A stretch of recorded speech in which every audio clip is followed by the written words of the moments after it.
Ron Starrantino on Work Hard, Play Hard, and Give Back, Coldwell banker.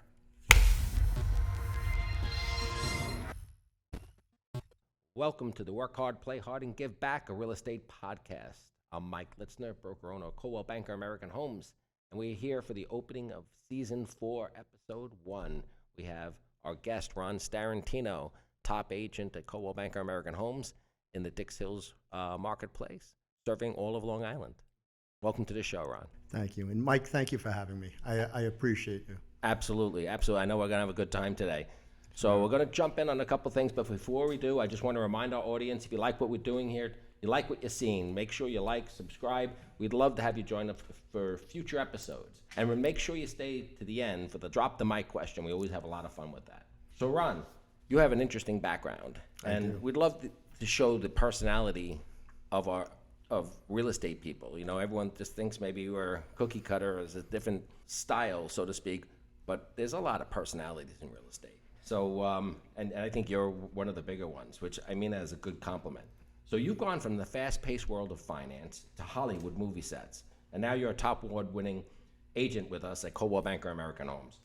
How did these wildly different industries prepare you for the daily hustle of Long Island real estate? So I'm a salesman at heart.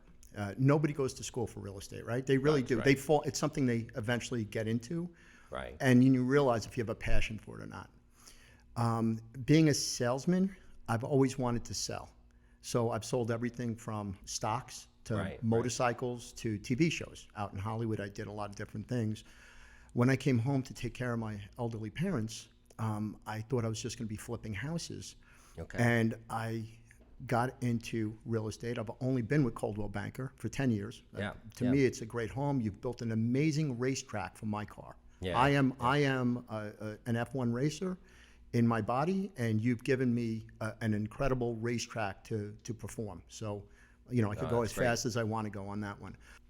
The sales lead into what I do now because I'm such a good negotiator. I have no problem asking for money. I have no problem making people tap out, you know, and try to get the most. I used to say in California, the difference is about 25 pounds. Right. Because in California, it's always 80 and sunny. And even at night, when you're waiting for dinner, you're wearing a t-shirt. You don't want to have that chicken parm and that extra slice of pizza, so I'm a little lighter there. I think the difference between me and a lot of other agents, and there's good agents out there, but I'm not afraid to ask for the order. If you don't ask, you don't get. Right. I really think the difference sometimes is $50,000 to $25,000 trying to get them more for their house as a listing agent, because I just keep hammering until they tap out. I find out the why, which is more important sometimes than the how or the what. If you tell me you're from New Jersey, which is like a house I just sold, you're from New Jersey, your father lives 2 blocks away, your cousins live 2 doors down, and you want your kids to go to school together, they're not losing a house over a couple of dollars. Right. And that's where I can keep going back and really try to get my seller, who I'm completely dedicated to, their dream price.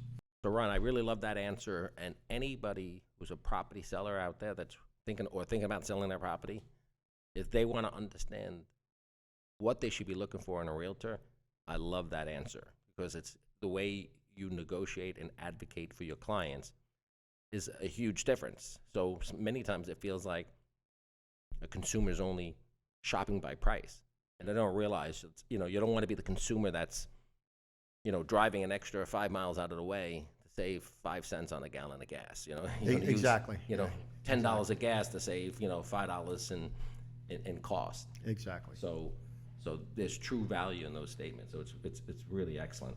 And what I picked up also there is that, so you're originally a Long Island boy, right? Always, yeah. And then you moved out to California? I got offered a job after I retired from Wall Street in my early 30s after 9/11. I was working 10 times harder to make less. It became electronic trading.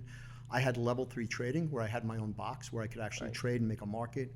A lot of that changed. And I started having that huge imposter syndrome. After 9/11, I actually made and lost more money than I think my entire family made in a lifetime. Wow. My father, my father's father, my father's father, I mean, did very well. I had great years from the 90s into the 2000s on Wall Street. I had multiple licenses. I was a principal at 14 Wall Street. So at that point, I'm like, okay, I've been on stage. As an ex-bodybuilder, you know when to, you don't let them see your weaknesses. You start exiting. And at that point, it was starting to change. I said, let me lick my wounds from what I lost. and walk away with more money than I ever thought I'd have at that time. Right. Did very well, and I got into the motorcycle sales. Okay. And I just started a whole new lifestyle, selling the motorcycles, and it's a whole different story, but got involved with Orange County Choppers. I had the first Orange County Chopper in New York that was registered to New York. I knew those guys before they had their show. And somehow I was just in the inception of that whole craze. Right. I got involved with Roger Bourget, who was on the first Biker Build-Off against Billy Lane. And then I started building a crazy reputation, selling motorcycles, selling Bourgets, which was the Lamborghini of motorcycle at the time. Right. And Von Dutch, the clothing line, decided to open up something for the purists to make it more feasible of what they're doing to justify this high-end clothing line with the motorcycles, because Von Dutch himself used to be a pinstriper for cars, the Mesopotamian Flying Eye, and motorcycles. Right. So I got a phone call saying, would you come out to California and possibly want to run this company? I introduce you to the newest member of the Von Dutch team, Ron Starrantino. Ron promises to take the Von Dutch brand into the future. And when I went out there to visit, it was celebrity driven. It was a smaller company when I could see tremendous growth. I used to love the gym. I love where I started as a cold caller and made it here. I love to watch growth. You know, and I'll go back to Coldwell real quick. Yeah. One of the reasons I picked Coldwell, I'm the guy that came in with a 50% payout because I knew your training was the best. Yeah. I've sold everything my whole life. If you could give me 5 facts, I could probably sell ice to an Eskimo, but I never sold houses before.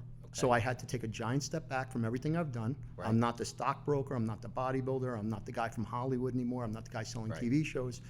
I am a guy learning how to sell houses, although I've had houses, bought houses, and sold them, but I wanted to be trained. And Coldwell came in with the best reputation as training. Yeah. And that's where I came there. I got offered the job in California. I sat down with the owner of the company, Tony Sorensen, and I made him a proposal. And he said to me, why would I do that? Do you have any idea how much you just asked for? And I said, no. You're like, yes. Everything I'm doing is going to be based on my performance because I'm a salesman. I've never worked for a salary in my life. I've always been commissioned. I said, if I make you $10 million and you have to give me back $1 million, do you really care about the $1 million you're giving me, or are you happy with the $9 million I just made you out of thin air? Right. And he thought about it, and I signed a 6-month contract. Okay. I had him write everything in there. I would not renew that contract because it was such a crazy contract. I would not let him change it after that because he made himself a very bad deal. Because I did very well. I think my first week I almost put Von Dutch out of business because I ordered too many motorcycles. Okay. So that's how I wound up in California and establishing myself. The motorcycle industry boomed. So again, it was a booming industry. I was there for it. I watched it go up, and then I watched it die down in 2006. Yeah. And that's when I started moving on. So my 6-month contract in LA wound up going for 11 years. Okay. Because I went from Von Dutch to something else to getting hired. I sent out a moving on letter. Von Dutch at the time was very celebrity based. And my buddy from Nickelback, I built him 4 bikes for him and his dad, and I would travel the country with Nickelback. He immediately sent me back a letter saying, I might have something for you. Are you available? When I sent on a moving on letter, I took on a job for Nickelback that invested into a publicly traded company in the US, even though they were from Canada. And they wanted me to be their VP, more or less to babysit their money and have their back, because they knew I was a trustworthy guy. Yeah. When my name hit the ticker on the Associated Press, Gene Simmons from Kiss saw my name and saw from Von Dutch, and then he also hired me to be the VP of one of his companies for sales. And it just started. It went from, you don't go backwards from there. When you get hired from Nickelback and Gene Simmons from Kiss, you're already okay. You just got knighted. Yeah, great knighted. endorsement. Yeah. So it just never went back from there. That's fantastic. So again, my 6 months. My long-winded answer is my 6 months turned into 11 years out there. So it's quite a ride, so to speak. So, yes. Yeah, exactly. All right, let's see if we can bring this back to real estate. But it's, again, you know what? It's everything that, every experience that we live helps, form us, who we are. Yes, exactly. So in an industry that is constantly changing, you've been connected to the CB brand for a long time, as we discussed. Yep. What about Coldwell Banker American Homes makes you feel at home? I love that it's not corporate. I am not a fan of corporate. I love when you came in and I sat down at lunch with you at Blackstone's, which I remember and I always appreciated, and that's why I've never even spoken to another company that's called me. Yeah. I said, this guy's a solid guy. He's a real person. when you're dealing with good people, smart people, there's always room to negotiate if you have to. And I've never even had to. I've always been happy here. Great. So I think Coldwell Banker American Homes is just great, and I like that there's still that personal touch. Yeah. You know, it's something we don't ever want to lose. I hope you don't. Yeah, I really, yeah. So let's move on a little bit. You have a reputation for treating your clients exactly like family. How does that approach help you separate yourself from the competition when you're negotiating a major deal? You know, I get very, very comfortable with my clients, and like I said, I'm a listing agent. I will do buys. I mean, I probably do about 10 buys a year for friends and family and stuff like that. I don't say no. You got to drive a lot more. As a salesman, that's always been proactive. Right. To sit in a house and have people say, knock on the door, I'd like to buy. I mean, to me, I'm like, oh my God, like, yes. You're coming in. I start closing you from the minute you walk in. I don't care if you're a neighbor. If you're coming into my spider web, I'm gonna lock you in. So to have people trust me with the biggest sale or purchase of their life, I've learned in life, it's not, anyone could do probably what I do in a seller's market. All right? I mean, people are gonna come in, the house is gonna sell. Right. It's going to sell. I like to think I'm better. I might get them a higher price, but the house is going to sell. It's what experience do I leave them with? Yes. We pay for the experience. We don't mind even overpaying sometimes for the experience, a good experience. So I like to leave them with a good experience. I always tell everyone the best closings I could have is when the buyers are crying and the sellers are crying. You know that it's a great, great closing. So your clients frequently rave about your extreme attention to detail. What is your best practice for keeping a complex deal from falling apart? Transparency and communication. Yeah. Constant communication. It can't fall apart if you know what you're doing, if you know what everyone else is doing, if you're constantly on top of it. It is time consuming. I do this full time. So I'm not saying anyone else can't do it, but for some reason my OCD is a follow-up. I can't. I'll be sitting there at 10 o'clock at night. I'll come home from my niece's wedding on Sunday night, and I'll sit in front of my computer for 5 hours and start going through my text. Did I miss anything? What did I miss? What did I miss in this text? Reading old text to see if there's anything between the lines that I should see, that I have to. The best way to, if you ever took any kind of martial arts, the best way to take a punch is to absorb it or avoid it, to sidestep it, like the cars that now, crumble on impact. So what I want to do is I want to head it off so that punch never comes. So before it happens, I try to answer questions for the buyers before it even occurs. Or like I'll call up a buyer's agent and say, I just want to make sure you understand, we do have COs on this. This is good. This is good. This is, this is what's going on. I want to make sure that they have full knowledge. And full knowledge and communication is the way to avoid the biggest pitfalls. I also love your answer when it comes back to the closing. When I always say, when you can have a client hand you a check for $15,000, $20,000, $30,000 and then give you a hug and say thank you, you've done a great job. Yep. Ron, I want to pivot a little bit here. We know you're very involved with BNI groups. Yes. Can you tell us a little bit more about that involvement, how it helped you grow your business? Yes. You are perceived how you present yourself. So I joined a BNI group about 9 years ago. There were 26 members when I did my first 10 minutes there, which you get to go, and with 26 members and probably about 20 people show up. I had 14 people show up. And I said I could reach more people as a salesman standing on the roof with a megaphone. This is not good. I was told it was a giver's gain, so like I learned from Coldwell how to sell houses the right way. I read the whole BNI handbook. I read everything about it. I tried to educate myself and realized it's a giver's gain. So within the whole group did 518,000 that year. I gave out 200,000 within the first 4 months. A new president came in, and he actually asked me to be his vice president. I got on leadership. He became an adjunct professor in Villanova, so he was a little bit of a no-show president where I started taking over immediately. And I wound up, you're supposed to be president for 6 months to a year. I wound up becoming on leadership for 7 years.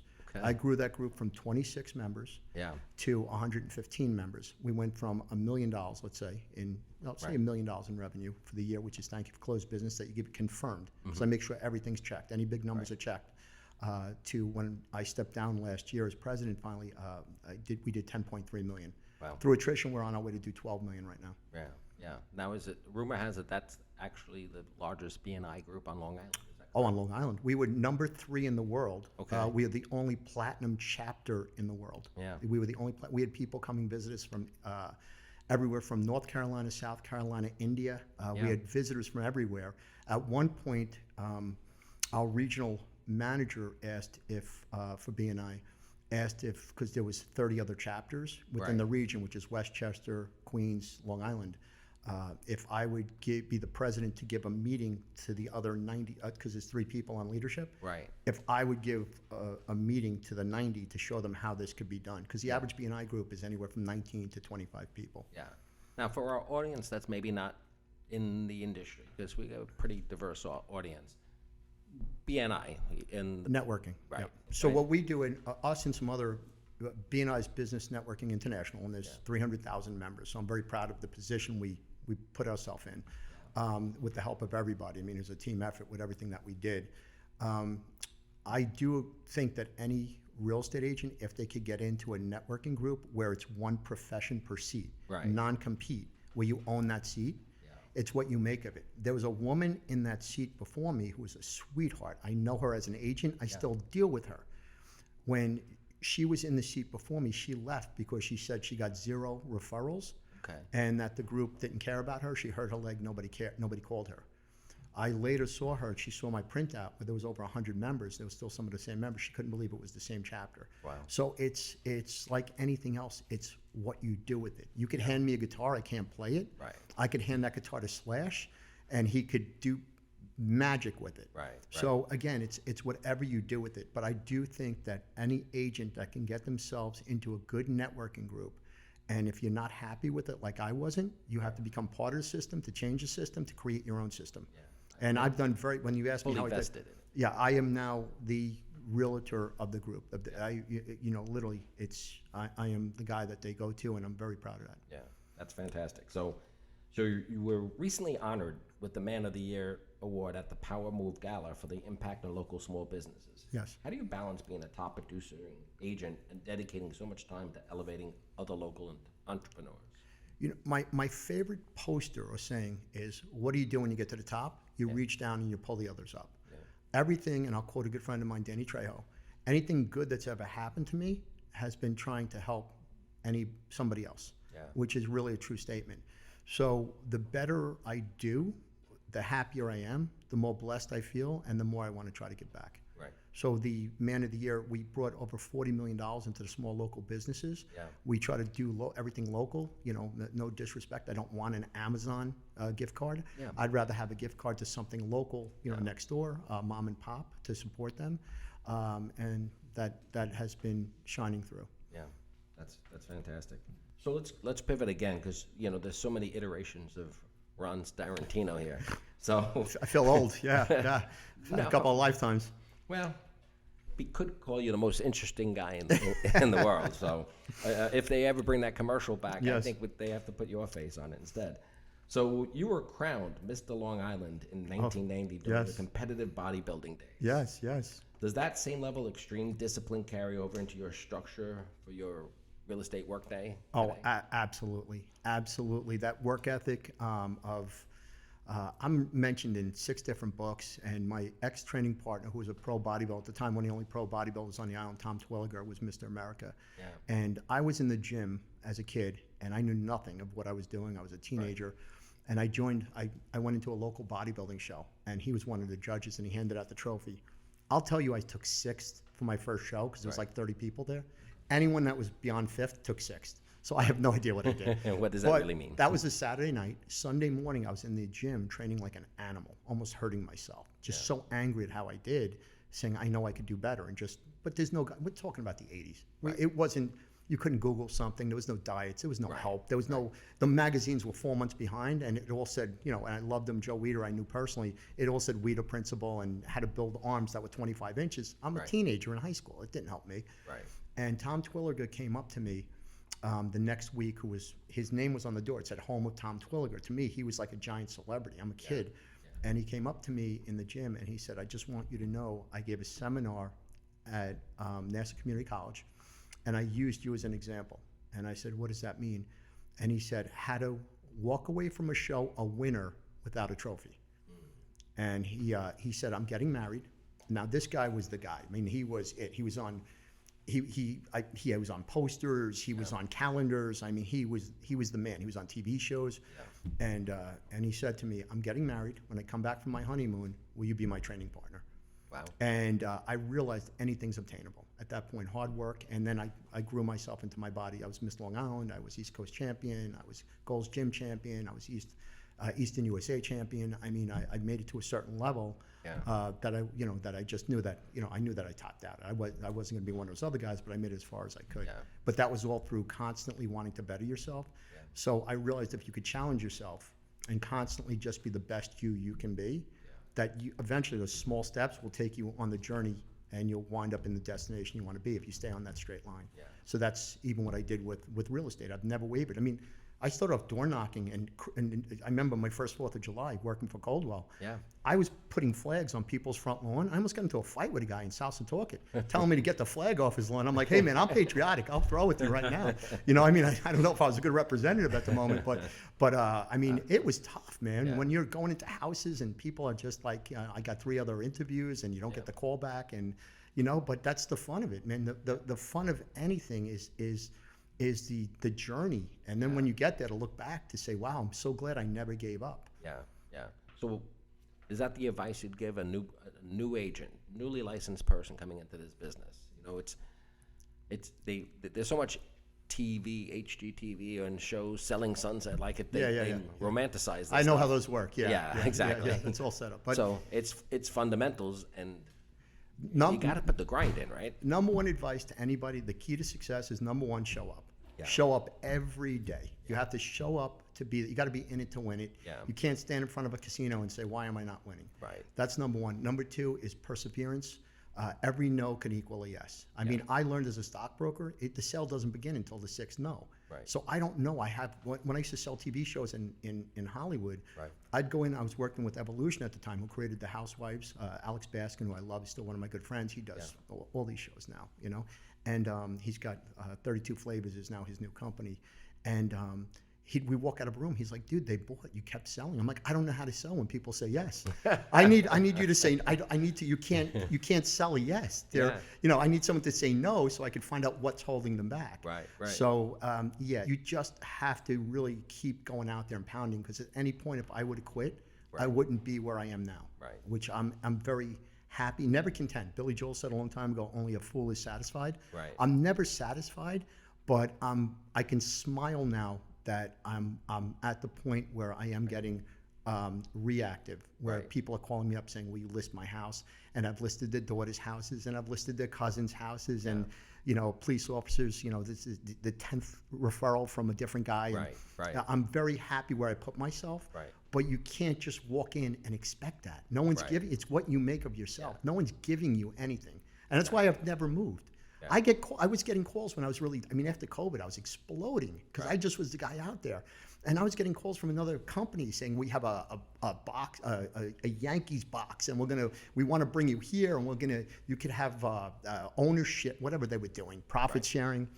I literally would just hang up. I'm like, there's an old saying, if you're lost in the woods, right? And we all are at first. Nobody knows what they're doing. The unknown is scary, so stay put. They'll find you. Right. If you go looking for them and they're looking for you, you'll never meet. It's like a dog chasing its tail. Yeah. So you know what? I loved Coldwell. You were good when you came in. I liked it before. When you guys came in and gave that personal touch, I absolutely said, okay, this is it. And to me, this was my home. Yeah. You famously said that your territory is Manhattan to Montauk. Yes. Right. Yeah. So how do you manage to maintain a hyperlocal expertise across the entire length of Long Island? A lot of driving and a lot of phone talk. It's funny because you take that Ferrari. No, I don't. I don't want to be that guy. So I do have a really nice work car. But I do. It's funny. I have another listing going in Montauk Manor within the next couple of days, which is insane. I did learn my lesson. I've learned that the stuff I don't want to sell, the hardest stuff, sometimes sells the quickest. I don't know if you will it, but I got a couple of duplexes in Queens. Right. And I'm like, oh my God, this is what am I going to, and literally the first Saturday, and there was I got both sides. Yeah. And I'm like, why would I ever say no to this? I know it's a little longer, but what else am I doing? Right. What, I'm going to sit on my couch a little longer on a Saturday morning and eat breakfast and watch cartoons? So big deal. I leave a couple hours early. I go there, and then I go from one open house to the other to the other. They were easy sales. Yeah. What I did make a mistake with once, which I did a co-op in Queens that didn't have parking. Okay. And it was a lower end one, but I sold for the family already, and it would take me an hour to get there and 3 hours to get home. Yeah. And the board wanted to buy back the place itself. And So they stood wouldn't in the way. they wouldn't have put. I mean, that was I learned a little lesson on that Yeah. one. That wasn't too bright.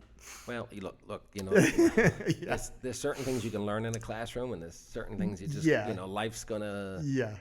bake it into you. You know, Yeah. it's a lesson though you learn. It's a lesson you learn. Yeah, that's called experience. Yes, exactly. So, no, that's great. So before I pivot to the next part of our episode, I just want to remind our audience, if you like what we're doing here, again, please like, subscribe.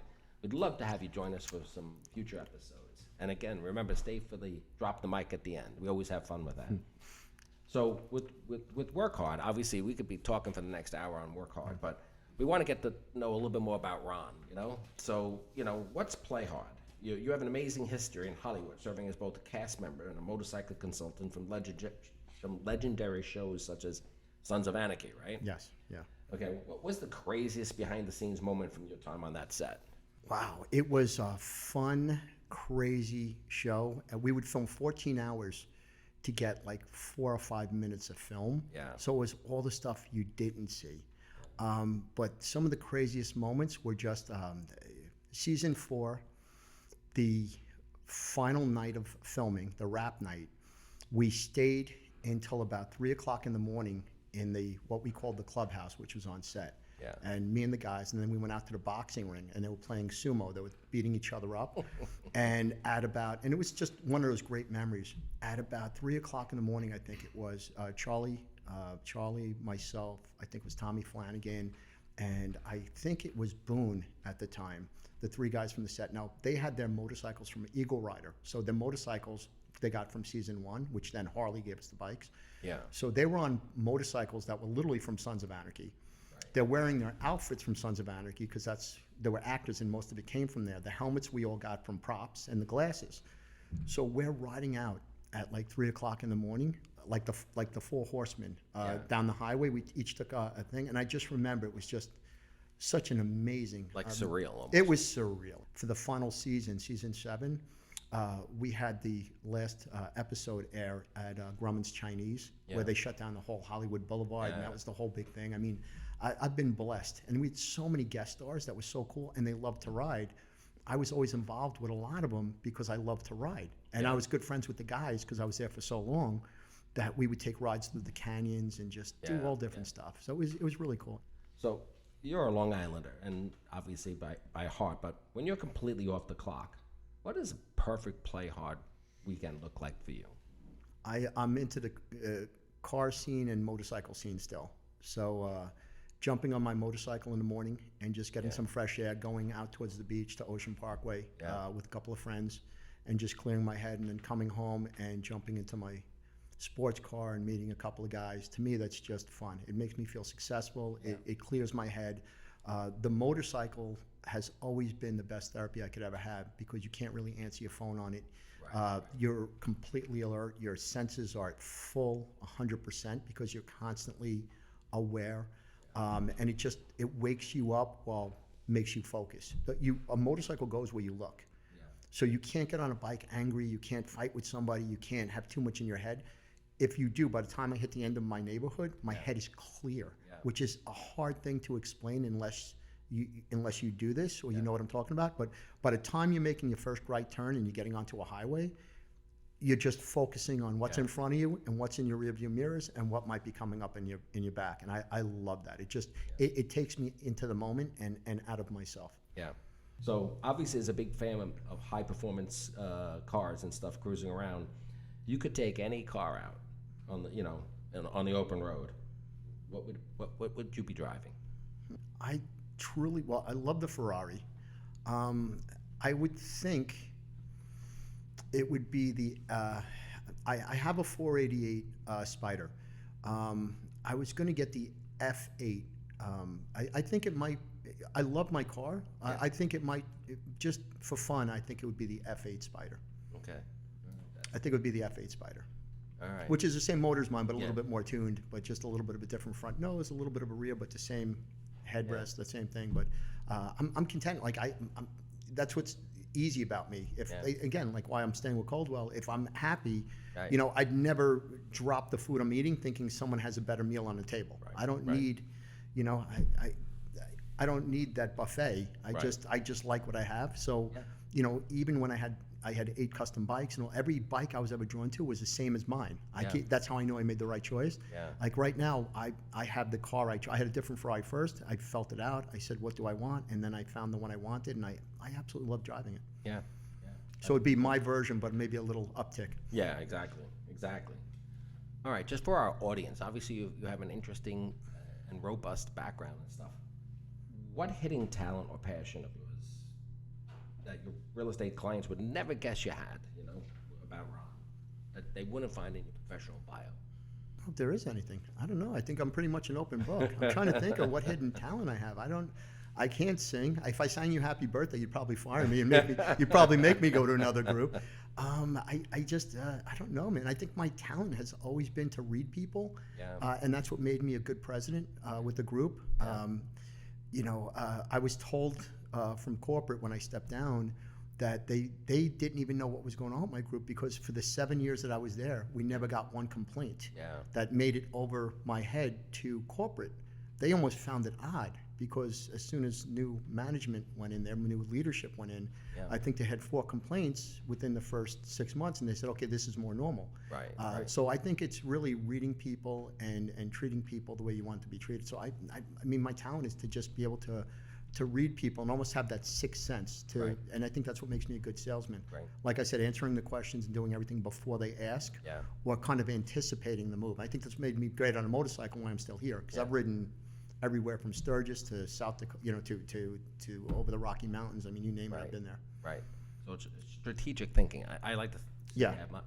I like to play chess while other people are playing checkers. Exactly. Be 3 steps ahead. Yep. Okay, so Ron, so we want to pivot to the give back part of our show. So, you know, giving back is a very important piece of the fabric of the culture of American homes.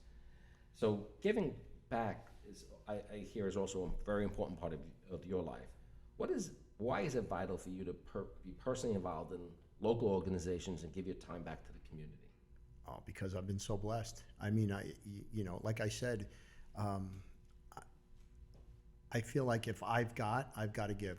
You know, it's a giver's gain in life, and I think everything you do is paying it forward. Yeah. And eventually it comes back to you. It might not be obvious, but eventually, you know, I hope I never need it. But I think I've done enough that if I ever did, I think it would be there. Not counting on that, but I actually truly, you know, listen, charity is amazing, and it makes us feel good, especially when you're in that position. Yeah. I love giving, I love helping. It makes me smile, and it makes me feel good about myself. Yeah. So I'd like to say I love helping people, which I do, but it also gives me that great feeling inside that I might have made a difference. Yeah. I'm a big believer in karma also. Oh, huge. So you put out good comes back. Absolutely. And for those other people. Yeah, it's also like the law of attraction. Yeah, it's a law of attraction. And you go out there, you get back what you put out. I really believe that. I'm very, very conscious of that. Yeah. The younger me as a bodybuilder and stockbroker, I was a little different. Now you could cut me off, give me the finger, and I'll just wave to you. I don't even care. All 5 fingers? All 5 fingers. You know, you could tell me every time you give me the finger, I think I know I'm number one. Thank you. Yes, I'm number one. You know, that's how I look at it now. Yeah, that's great. So in your experience, how does a real estate professional being active in the local community really work to change the community for better? We get to touch so many people. We can share. We all have our own charities, sometimes for different reasons. I mean, if someone's had a heart issue or autistic child or different things. But to meet people that touch your life and then to help touch their life and share that with others to create the awareness. Right. I think we do enough, and someone like yourself that has a huge reach, and thank goodness through my past and what I do now, I have a nice reach, that I can make a difference. We just did something through Ferrari at Long Island for one of our friends with Ronald McDonald House. Okay. and he raised $50,000 in one night, and that's for terminally ill children. I mean, I don't want to talk about it because it's really it's what we do behind the scenes. It's Right. the people that really want to give are the ones that don't have to say get a thanks. Right. But I really do believe that I've been gifted, that I've got a really good reach. I have a lot of people that like me, a lot of people that listen to me and believe in me. Yeah. So when I do speak, it becomes powerful, and when I do ask, we do get. Yeah. And I think to use that to help others is an amazing thing. No, I fully agree. So there's a rumor that we hear that you often wear military boots. From the boot campaign. Yeah. So can you tell us more about that? So when I was on set of Sons of Anarchy, I got to meet Marcus and Morgan Luttrell. Morgan now is in Congress for Texas. Marcus Luttrell is the lone survivor. I also got to meet a guy we called Boss at the time, who was on SEAL Team 6, who was one of the guys that was through the doors when they got bin Laden. Marcus started his charity out of Texas, 5 Texas girls that said, okay, we didn't serve, how do we give back? And after meeting them on set, and I was in charge of walking, and I have pictures of them, and it was just so great to meet them. Right. I was so touched by their stories. When I read The Lone Survivor, I sat there, I read it in a day, and literally cried by my pool. I said, wow, I'm benefiting from being a stockbroker, all this stuff I've done in the U.S., and I'm enjoying the freedom they provided for me. What can I do to give back? And I got heavily involved with the boot campaign, and I became a boot ambassador. And I've worked for, I did some stuff on TV, and I worked for Celebrity Apprentices. And when I got Lorenzo Lamas on Celebrity Apprentice, I had the whole male team wearing the boots. He played for the boot campaign. We've done so many different things with Dee, where we did Dee Snider, who I managed for many, many years, over 20 years. We've done so many things for the boot campaign and in charities. And I love doing anything that can bring light to the military. And it's a charity. It's 100%. There's no salaries taken. There's nothing given. And we make sure we've actually been there at the Roosevelt Hotel, where we gave the recipients homes. And man, I could tell you the last time I cried was probably when I was 10 years old, and I was bad. But I could name how many times I've cried getting involved there. We just can't help it. Doing veteran rides in Ohio, man, and meeting the Michael Murphy from Long Island, who's a hero, who served with Marcus Luttrell. Marcus served with him. He was the lone survivor. But to meet the Michael Murphy of Ohio with his dad, and to be out there, and Dee dedicated a concert, and we did a whole ride to his son's grave and put a penny on it and rocks. And I mean, talk about a bunch of grown men hysterical crying. So anytime I can, I will absolutely give back. For our audience, you mentioned like a few charities real quickly. So for clarity, personally, I love when you turn around and tell me 100% of the money goes. Oh, 100%, yeah. There are a lot of charities that I won't are get like it, that, and then there's the other ones. And I always like to really lean in and find out. Check your charity, man. Check your charity. So the money's going to the right place. But you mentioned a couple of them with 100%. So if anyone in our audience is interested in serving, what charities would you recommend they look into? The boot campaign, I absolutely. And if you're a fan of Fox at all, Joey Jones, or Joey Jones they call him now. He's absolutely amazing. He's a boot campaign ambassador as well, and he's a big. If you look on his pages or anything, the boot campaign based out of Texas. So if it's just the boot campaign, it's called the boot campaign. Perfect. Yep. It's for the boots. One of the women, her husband came back from service, and I think he had blood on his boots when he left them at the front door. And she looked at them and said, wow, how, what these boots must have seen. And it became the boots, and wearing boots, and I'd wear them all the time. And it was absolutely a great experience to be a part of that. Yeah. So what other causes are close to your heart? We heard something about Melissa's Wish charity. Oh, yeah. So share what that is. Melissa's Wish is no longer around. It's been closed down, but the Dee Snider run we did for quite a few different. The original, I'm not going to get into I don't want to mention it because it's a huge, huge charity. Right. We would do rides across the country with Dee Snider, and we did Celebrity Apprentice with Dee. I got him on Celebrity Apprentice. We did Celebrity Apprentice together, and he won a money-raising task. We won $364,000. That year alone, we raised over $1 million. Right. And then we found out the person that put themselves at the time. I don't want to mention charities because I don't want to be liable for anything. But the person that put themselves in charge of us was taking a $2 million a year salary. And we were like, wow. So we stopped that, and then we went to Melissa's Wish, which was we went to Long Island Cares, which is an amazing cause, at a Hop Hog, Long Island, which was the Harry Chapin Foundation, Chapin Foundation. Great cause to bring food to. And then we went more localized to someone we knew, which was Bill Blackford, whose daughter was Melissa. She ran the clothing division of Lighthouse Harley Davidson. His wife was the greeter, and he ran the shop. And they were all family to us. And I was with him when his daughter got this horrible diagnosis of like 6 months to live. And that was Melissa. So he made that into something that we really supported. We did motorcycle rides for her and everything else. All right, well, those are all great stories, and we appreciate you sharing them with us. So, look, I want to pivot to the... Drop the mic question. So, Holly, what's your choice here? Hollywood sets or heated multi-offer bidding war? Which one actually has more real-life drama? Oh my God, the bidding wars. I think the bidding wars. Hollywood's so fake. Yeah. So it's very fake. So I'd rather get involved with a bidding war where it's one-on-one any day. One of my first listings in Dix Hills was over $1 million house. And the gentleman, great guy, he was downsizing from a 10,000 square foot house to this house, which was in a gated community. And I kept pushing and I kept sticking to the number. And even though I knew the number my sellers wanted, I just knew we could get more, because this was a 3,000 square foot house compared to, and he told me, I won't get into it, but his kids played hockey in the same neighborhood as I knew this was it. He's not letting this go. So I just kept pushing and pushing and pushing and pushing until everyone's like, all right, enough. We're happy. He's happy. Like, I don't know how to stop, but I was enjoying it. And he was super happy. He called me afterwards. I went back by the house. He became friendly. He joined me on Facebook and Instagram. He started following me and everything else. And probably about 2 months ago, this was like 8 years ago, 2 months ago, he wrote to me and he goes, you really got me on that one. And we're like friendly now on Facebook. And I go, what do you mean? He goes, tell me the truth now. He goes, I overpaid by at least 100,000, didn't I? And I go, 200. Oh my God. But 10 years ago, everything went higher. So at this point, it's probably at 500,000 from there. So I want to make it clear that even though I push, if I could go back in time, my biggest regrets are not pushing harder for people that wanted the houses. Because there's a $350,000 house that someone didn't buy in Babylon that we could have gotten for $350, and the father kept saying $340, and we lost that house. That house now is worth about $700. So yes, do I bring... And not that long of a time. No, we're talking about a couple of years. So do I push people to the limits? Yes, but every house I've ever sold, as of now, is worth more. So it doesn't matter how far I push them, because they're super happy in the moment.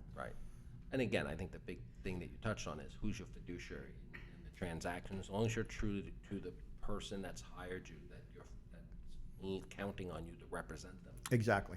And if they are unhappy that you did a better job than their agent, then maybe they should think twice about the quality of agent they hired. One of the best tutorials or the best testimonials I've ever gotten was from a woman and her husband who we bought a house in Ronkonkoma, and I asked her, she said she got something from Coldwell, and she wrote me up nice on Zillow, and she wrote, I didn't expect this. She wrote, just having Ron Starrantino next to me at the closing made me feel so much more comfortable and gave me the confidence I needed to continue in my day. And that I felt like her bodyguard. I felt like her the guy that really worked for them. And I enjoy that. Yeah, that's fantastic. So Ron, this was great, fantastic information today. We appreciate you joining us on the show and being part of it. And, continue working, the way you work and making people happy. Thank you. And thank you again for giving me the opportunity that you have and creating such an incredible work environment that Coldwell Banker, I'm not going to have to pitch it to you, but being one of the oldest names, if not the oldest name in real estate that helped coin the name real estate, as a salesman, half the thing you have to overcome sometimes is selling the company and then selling yourself. So I'm very good at selling myself, and the company sells itself. So when I walk through any door, I've got the confidence that they already probably know who Coldwell is. You're such a branded name. It's such a classic name. Tremendous legacy. I don't have to sell Coldwell. I just have to sell myself. So to sell one product that I'm pretty good at selling, I don't have to sell. You guys already have done that. So I love having this partnership, the symbiotic relationship with Coldwell. Yeah, perfect, perfect. Again, thank you for sharing your insight and expertise in the industry. I appreciate it. Thank you. Okay, so Ron, if someone wants to reach out to Ron Starrantino to find out more about your services in real estate, how do they reach Ron Starrantino? Well, you can call me, 310-560-4978. Yes, it's a California number. It was one of the last prefixes for Beverly Hills, so I've kept it. It's like having a 212 cell number. So Right. 310-560-4978, or on Instagram or Facebook, you could look me up under my name, Ron Starrantino. Perfect, perfect. Thank you.